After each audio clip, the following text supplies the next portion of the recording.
go ahead and solve another good old fun physics problem that involves Newton's third law and drawing lots of fun free body diagrams. Cool. So in this case, we have a block of mass 1, which is what, 10 kilograms, and then we have a block of mass 2, which is 5 kilograms.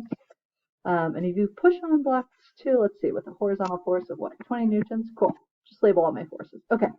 So first thing I always do when I solve a physics problem is I'm going to draw a free body diagram for each block individually. So let's see, what's touching this 10 kilogram block?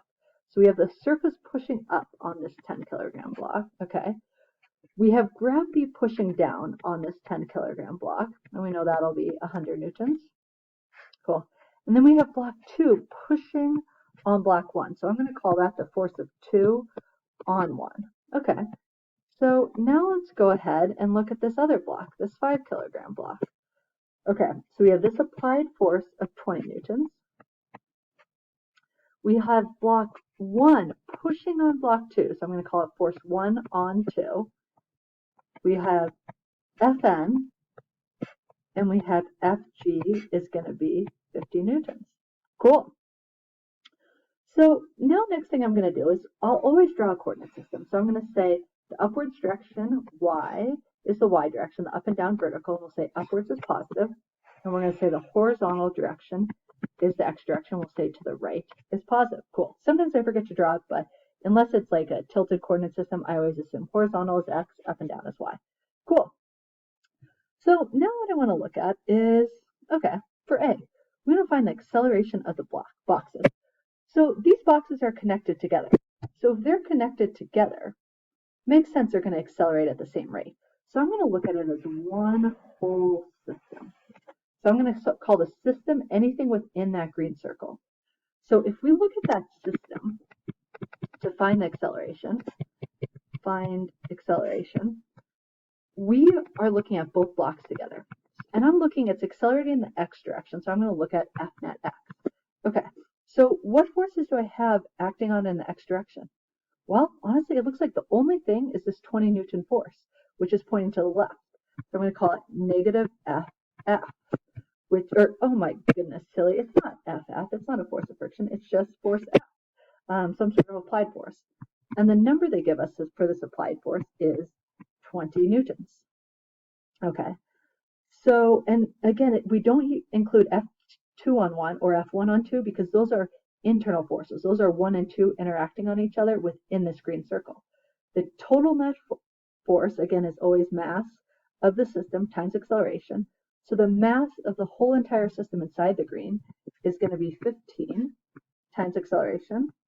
So A is going to be what? Negative 20 over 15, which is negative 4/3, or you could say negative 1.33 meters per second squared. Cool. So now let's go ahead and find the force of contact between the boxes. So again, that is going to be F1 on 2 or F2 on 1. We know because of Newton's third law, if whatever force 1 exerts on 2, 2 exerts that exact same force, same magnitude, but just opposite direction. Cool. So now let's go ahead and just pick another box to look at. Let's look at box 1. Okay. So I'm going to look at the 10 kilogram. And we're going to go ahead and see if we can find F2 on 1 looking at the 10 kilogram. So let's set up F net x. Okay.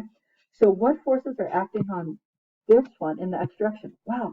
On our free body diagram, we only have one force. Oh, this should make it easy math, and it's pointing to the left.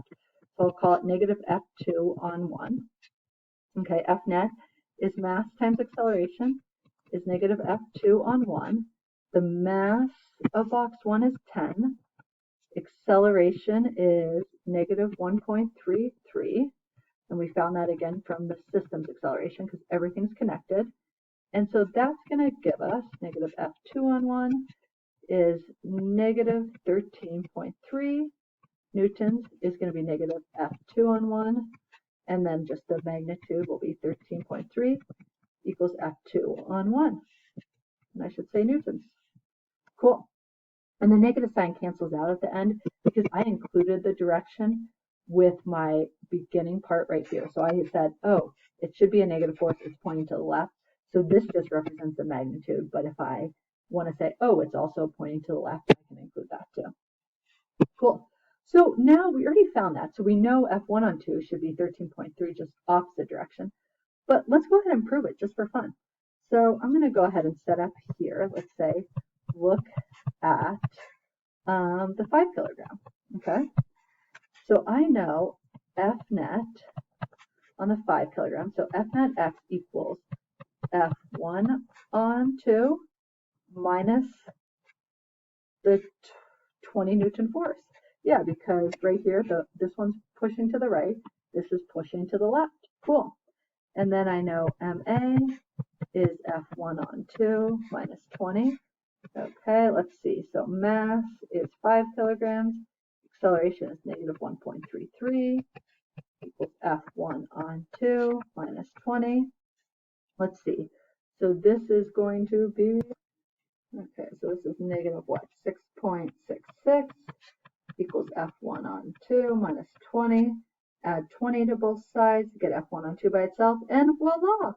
We get 13.3 newtons for F1 on 2. Oh my goodness, so cool. So they did turn out to be the same number. Gosh, physics is so fun.